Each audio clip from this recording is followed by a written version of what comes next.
Are you a little wildcat? Are you a little wildcat? Yeah. What's going on, YouTube? This is Kolby here with another episode and a reaction to Kansas State football. Kansas State last Saturday took down Texas Tech at home at Bill Snyder Family Stadium to a score of 37-28. Kansas State outscored Texas Tech in the fourth quarter 17-8 to put the game away. They'd been up big 13-0 in the first quarter. It could have very easily been 21-0. Offense kind of stalled. Second quarter, offense really stalled. Texas Tech got back into it, 13-10 going into halftime. Chris Kleiman says very famously now in his ESPN interview as he's walking to the locker room, we need to nut up and start playing, which I thought was just hilarious. I put it on a sticky note on my computer to remind me to do the same when I need to.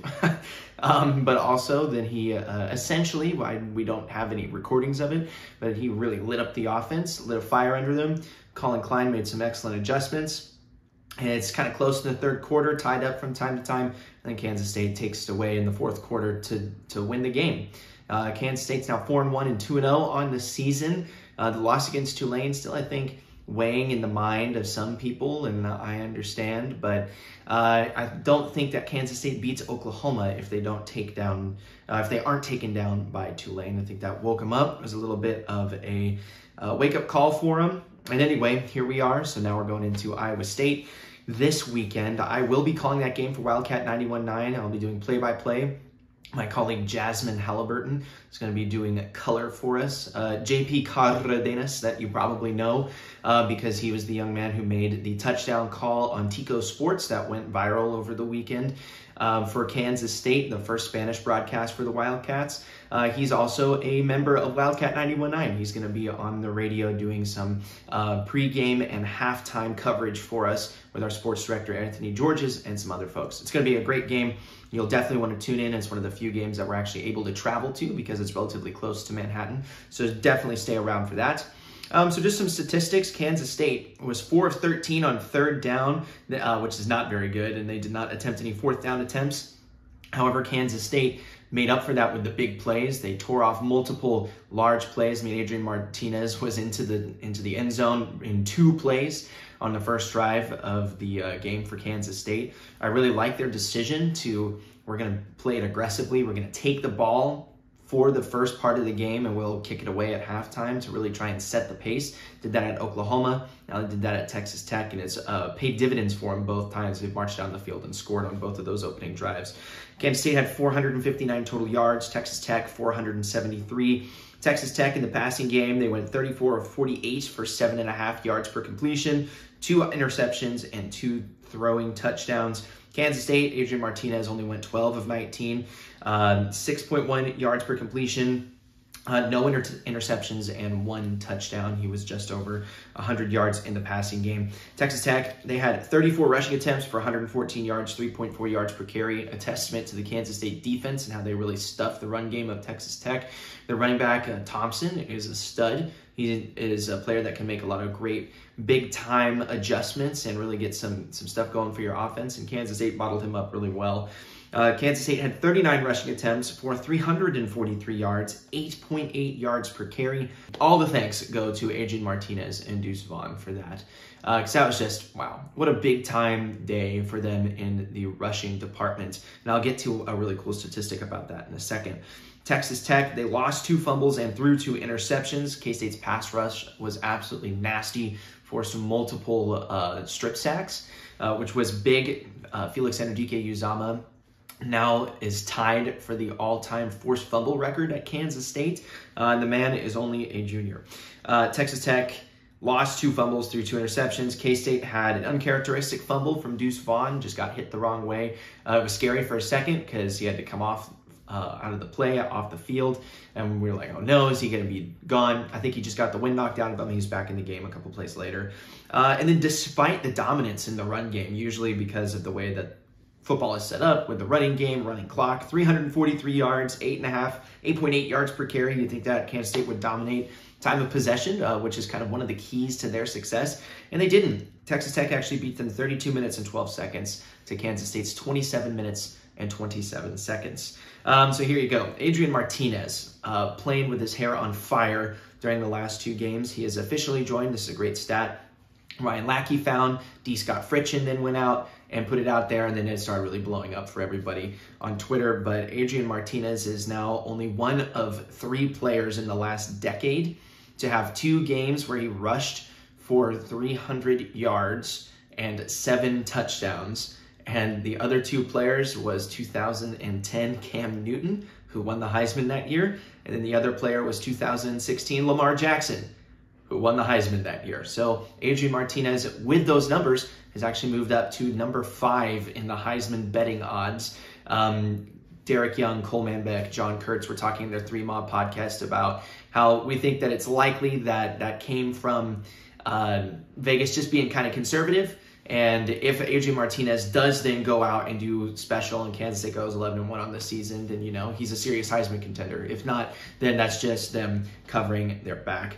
But Adrian Martinez, this game, 12 carries, 171 yards, 14.3 yards per carry, 3 rushing touchdowns. He had a longest run of 69 yards that started to really ice the game in the 4th quarter.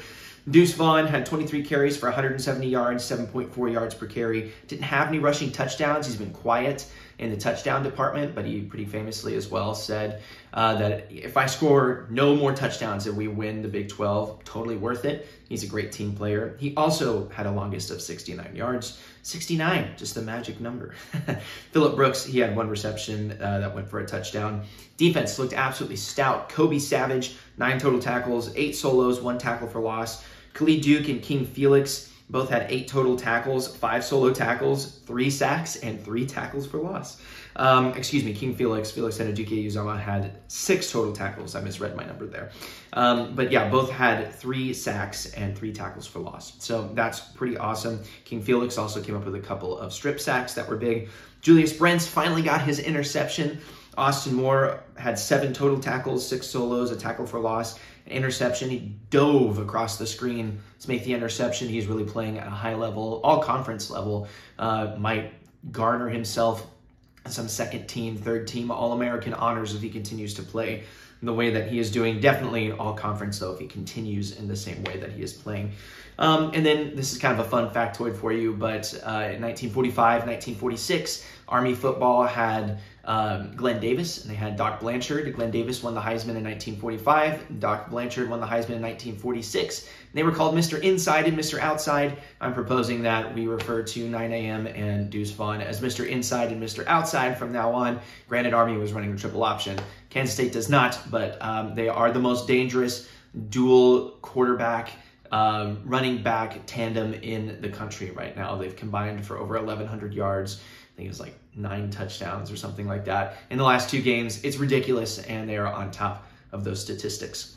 Looking ahead real fast to Iowa State. Kansas State, always going to be a tough game. Ames, Iowa State, they're really looking for a win. Came off of kind of an embarrassing loss to KU last weekend. KU's now 5-0. They're getting college game day this week. Hats off and salute to TCU.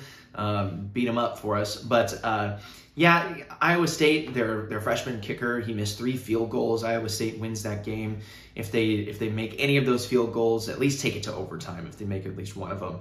But KU, it's really been shown that their offense is not as invincible as everyone thought that it would be. Jalen Daniels and company were averaging 55 points per game for the first 3 games of the season. Then they only put up 35 points against Duke and only 14 against Iowa State. And I get it, wins are wins. It's a big conference win for the first time since like 1909.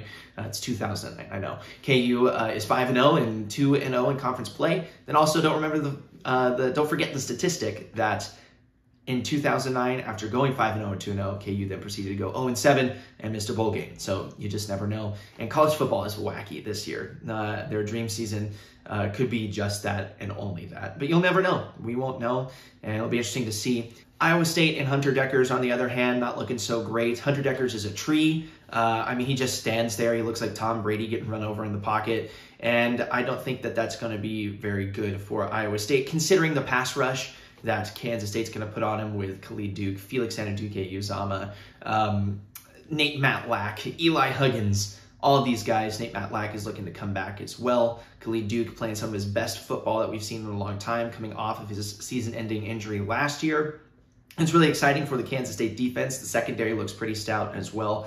Kolby Savage, All of those guys just making big plays and making big stops. And then lastly, I will say that Iowa State is going to put a lot of pressure on Kansas State's offensive line. The offensive line really couldn't handle the pass rush from Texas Tech for 2 quarters last week, which was kind of disconcerting. Iowa State, on the other hand, they have one of the best pass rushes in the Big 12 with one of the top pass rushers in the conference, perhaps in the nation. It's definitely going to be one of the toughest matchups that Kansas State is going to have on the season in terms of that.